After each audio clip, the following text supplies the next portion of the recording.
Jornal da Rede Alesp. Vamos a mais uma entrevista agora. Vamos falar sobre o Supremo Tribunal Federal, que analisa ações que questionam artigos da Lei Seca. A Lei Seca estabelece a tolerância zero para motoristas que forem flagrados sob o efeito de álcool e outras substâncias psicoativas na condução de veículos. E sobre esse assunto, vamos conversar agora com a doutora Jaqueline Valles. Ela é jurista e mestre em Direito Penal.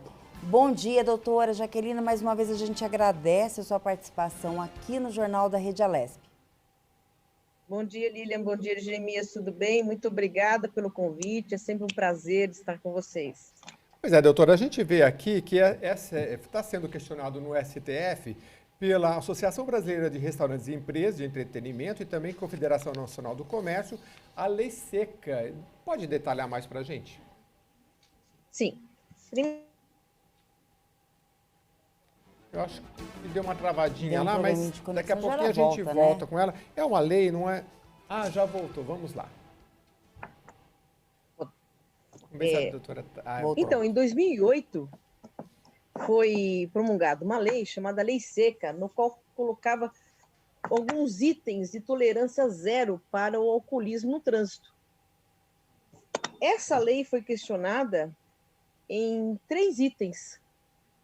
No item de proibição dos bares e restaurantes que estão nas rodovias federais de vender álcool, e também, entre 2 itens também, de colocar aquela pessoa que não quiser testar o bafômetro numa infração penal, e também de punir com infração administrativa aquele que for pego sem a possibilidade de trazer prova para a infração, quando o policial, ele coloca, quando ele para alguém e fala, olha, você deve fazer uma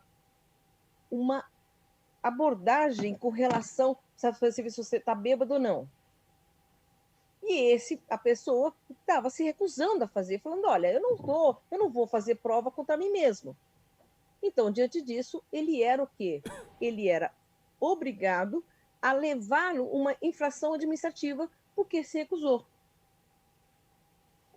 Então, o que está sendo convocado hoje no STF, que será julgado dia 17 de fevereiro, é essa situação de eu fazer prova contra mim mesmo se eu não quiser usar o bafômetro.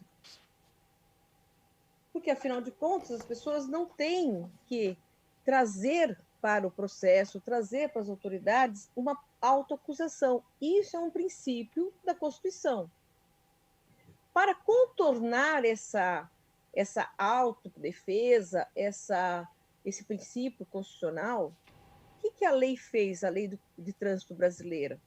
Em 2016, ela mudou alguns itens, alguns parágrafos, falando, olha, não é só o bafômetro que irá dar a validade da embriaguez ao trânsito.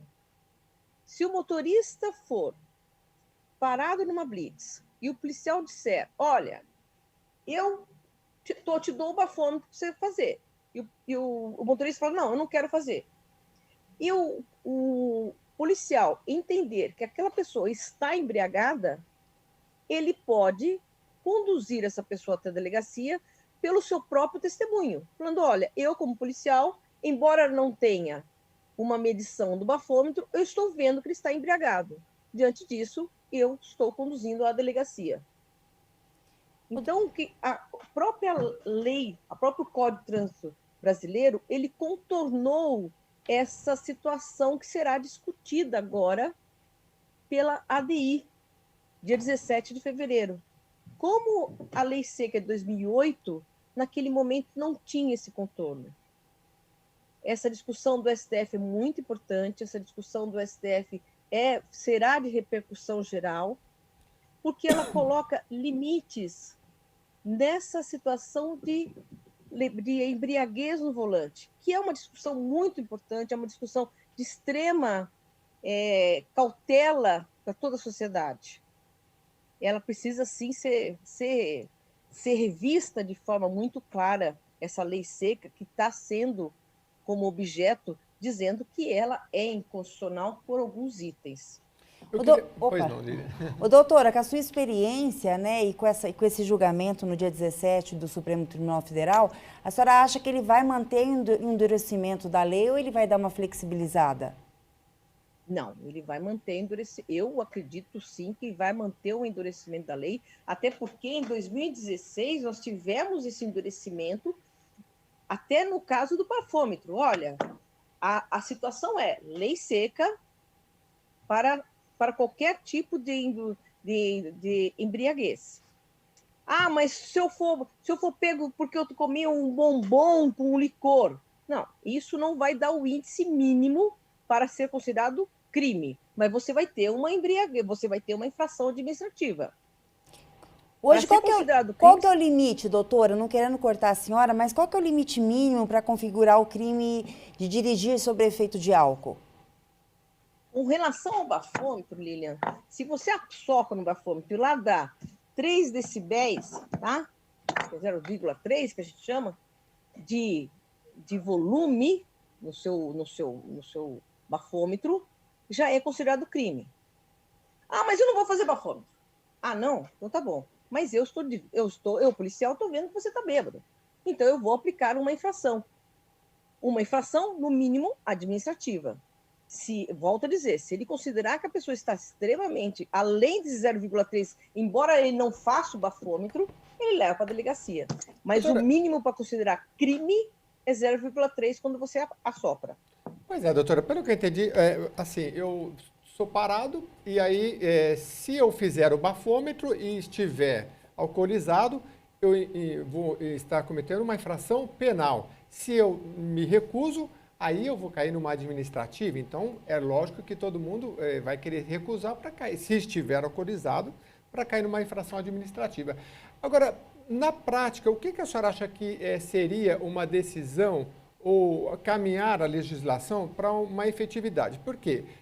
Nem todos os locais você vai ter um policial que vai ter uma viatura para encaminhar. Se você está numa blitz, vamos supor que você tenha 10 pessoas. Se você está no interior do estado, num local que não tem uma viatura, não fica um pouco inviável também levar essa pessoa para uma delegacia? Porque só na delegacia é que vai ser, então, feito um boletim, enfim, para que a pessoa possa ser punida, né?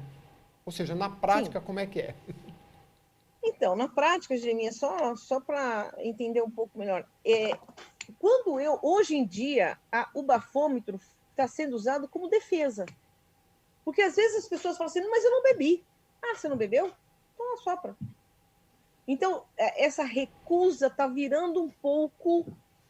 as pessoas não estão se recusando tanto.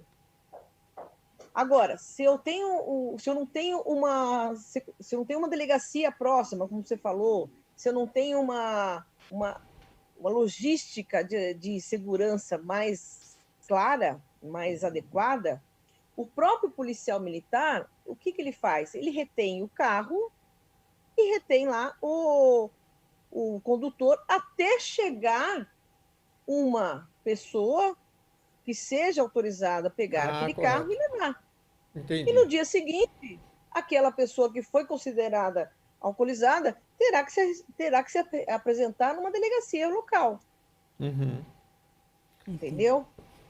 Doutora, a gente falou aí do limite, né? E eu queria saber sobre a questão da lei seca no Brasil, 12 anos, né? Pelo que a senhora colocou, não deve haver retrocesso com essa decisão do Supremo Tribunal Federal, né? Porque acaba vinculando as outras instâncias. Mas qual é a avaliação que a senhora faz nesses 12 anos aí de lei seca? Então, nesses 12 anos, ela teve essa transformação porque a lei seca é uma lei separada. Nós temos o Código de Trânsito Brasileiro. Uhum. O Código de Trânsito Brasileiro supriu esses itens da lei seca, colocando no próprio código. E ela supriu com uma perfeição melhor. Ela falou assim, olha, você não quer fazer bafômetro, mas você vai ter infração penal, você vai ter infração administrativa. Tudo bem, você não quer ter bafômetro, coisa que a lei seca não tinha isso. o policial vai poder dizer que você está bêbado. Então, usou-se a lei seca de forma mais aprimorada para que o Código de Trânsito brasileiro fosse hoje mais adequado à sociedade contemporânea. Também não seria uma alternativa, doutora, de revogar então essa lei seca, que hoje tem tantas leis falando do mesmo assunto, onde fica uma coisa muito abrangente e como mesmo que está acontecendo. Toda hora tem que se buscar instâncias superiores para tomar uma decisão, sendo que já existe uma lei que supre toda a necessidade no momento. A senhora acha que não estava na hora também quem tem essa responsabilidade começar a revogar essas leis que estão a mais aí, para poder também poupar o serviço do judiciário nesse momento que a gente vive? O que a senhora acha? Qual que seria o aspecto que a senhora enxerga nesse cenário? Lilian, você apontou muito bem. Nós temos um mecanismo jurídico seguinte: quando uma lei posterior fala de forma mais abrangente o que a lei anterior falou, essa lei anterior vai ser revogada de forma tácita, que a gente chama, tá? Então, eu acredito que agora no STF irá fazer como repercussão geral exatamente isso. Olha, vai ficar assim, a lei seca que veio com a ideia, nós, com o Código Tributário de Trânsito Brasileiro, nós aprimoramos. Então, o que vale é o Código de Trânsito Brasileiro. E aquela lei seca de 2008, ela foi revogada pela própria logística jurídica. Então, você falou muito bem. Só precisa do judiciário dizer que está, não digo revogada, mas ela foi aprimorada no seu interesse no Código de Trânsito. Doutor, em relação à proibição de venda de álcool nas rodovias, é a lei seca que trata especificamente? Esse julgamento pode alterar alguma coisa nesse sentido? Então, esse item, Jeremias, a lei seca, ela está isolada, porque o Código de Trânsito não falou isso, ela está falando sozinha, e o recurso usado, o argumento usado para a defesa que a lei seca, nesse item, seja inconstitucional, é um argumento muito forte. Os donos de restaurante colocaram nessa ação declaratória de inconstitucionalidade que será julgada alguns princípios constitucionais, que é o princípio da liberdade de comércio, o princípio da liberdade de trabalho. E eles colocam o seguinte: olha, da mesma maneira que nós tivemos o combate ao tabagismo e tivemos toda a coletividade com grupos sociais, com ajudas, com o próprio veículo de comunicação dizendo, olha, não deve fumar, e algumas leis proibindo fumar em locais públicos, nós queremos, e não por isso deixou de vender, ficou proibido vender o cigarro, nós também teremos a mesma liberdade. Olha, você quer punir quem bebe? Muito que bem, mas eu não sou obrigado a não vender. Como é que fica a minha liberdade de comércio, minha liberdade de trabalho? Uma coisa não pode esmagar a outra, uma coisa não pode confundir com a outra. Você pune e eu vendo. Não é porque eu estou vendendo que necessariamente aquela pessoa irá beber enquanto estiver dirigindo. Ela pode pegar, pôr no seu carro e beber quando chegar no seu destino. Então, nesse ponto, Jeremias, eu acredito que o STF vai dar razão, sim, aos donos de restaurante. Uma coisa é o restaurante que está dentro da cidade, mas o restaurante na rodovia realmente está certo. Mas o restaurante geralmente é para o consumo ali imediato, né? Mas, enfim, é uma questão que a gente vai esperar para analisar. Agora, doutor, em relação ao bafômetro, a senhora tem acompanhado, por exemplo, a jurisprudência? Porque eu dei um Google rapidinho aqui e vi que tem muito questionamento. Lógico que todo mundo que, de repente, passou pelo bafômetro e foi caracterizado, talvez ele recorra na justiça. Mas há uma pacificação em relação ao uso do bafômetro? A validade? Então, a pacificação é a não autoincriminação. Eu não sou obrigado a fazer o bafômetro. Uhum. Onde não tem a pacificação? Você não é obrigado a fazer o bafômetro, todo mundo já sabe, beleza, legal. Mas isso pode gerar infração administrativa? Aí nós temos um pouco de não unanimidade. Algumas turmas do STJ dizem o seguinte: o direito da vida da coletividade está mais importante que o seu direito de autoincriminação. Sim. Então, a infração administrativa, ela deve continuar. Uhum. Nós não temos um direcionamento pleno sobre isso. Uhum. Aqueles que vão à justiça reclamando da infração administrativa também invocam o princípio constitucional da não autoincriminação. Mas aí esbarra no princípio da vida coletiva com relação àquela pessoa que reclama que não quer ser punida absolutamente de nada, porque supostamente ela não quer dar nenhuma prova contra ela, nem criminalmente, nem administrativamente. Doutora, a gente vê muito em filme americano o policial parar e a pessoa faz um risco e ela tem que andar reta, ou antigamente tinha que, até era motivo de brincadeira do fazer o quarto, não fazer. Como é que é essa legislação em outros países, né? Porque a gente vê muito essa questão ali que o policial tem autoridade ali naquele momento de constatar, né? Jeremias, aqui, você coloca como base, olha, eu não sou obrigada a me acusar. Então o policial chega e fala para você, olha, desça do carro. Tá, desça do carro. Faça o quarto. Ele vai falar, não vou fazer. Põe a mão no nariz, que é aquele lá, né? Põe a mão no nariz. Não vou pôr. Quando você se recusa a fazer esses atos, você está amparado constitucionalmente. Mas volto a dizer, o policial agora, pela lei, também está amparado. Falei, bom, você não quer fazer? Mas eu estou vendo que você está com o hálito forte, as suas pupilas estão dilatadas, a sua fala está vagarosa. Eu estou dizendo que você está bêbado. Pronto. E a fala dele tem muito valor, como em todos os outros crimes. Não é porque é um agente público que ela deixa de ter valor. Isso nós temos na jurisprudência de forma unânime. O agente público, a fala dele, enquanto não contraditada por outra prova, tem valor. Não. O policial se enganou, tinha 10 outros policiais, ou tinha 10 outras pessoas que viram que eu não estava bêbado. Aí tudo bem, ela pode ser colocada em questionamento. Doutora, mas, caso contrário, fica a fala do polícia. Pois não? Pois não. Doutora, eu acho que a gente também tem que levar em conta, nesses 12 anos de lei, a questão cultural, né? A gente já é igual o uso do capacete, todo mundo se acostumou a usar. E em relação à lei seca, a gente já vê entre os amigos, né? Não, eu vou sair na cidade, eu já pego um carro de aplicativo, né? As pessoas já evitam, foi criada uma cultura.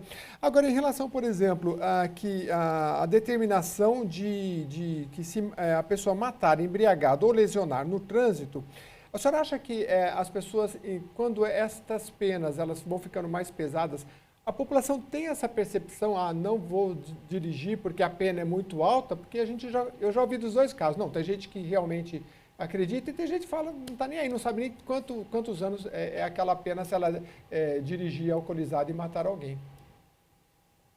Então, o Código de Trânsito Nacional, ele coloca para as pessoas que dirigem e matam ou lesionam alguém, a princípio, penas pequenas, tá, Jeremias? Penas pequenas, penas possíveis de serem cumpridas em regime aberto.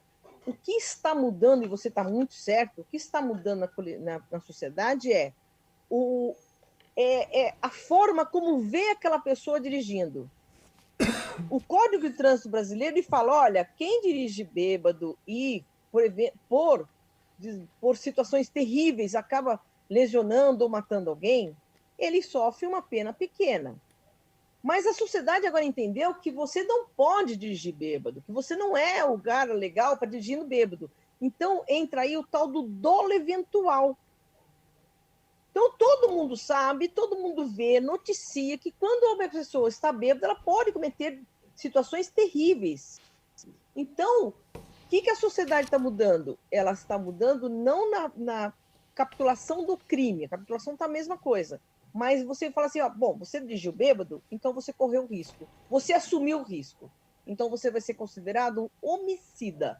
E não um condutor que lesionou, um condutor que matou, que aí tem uma pena pequena. Não, você vai a júri.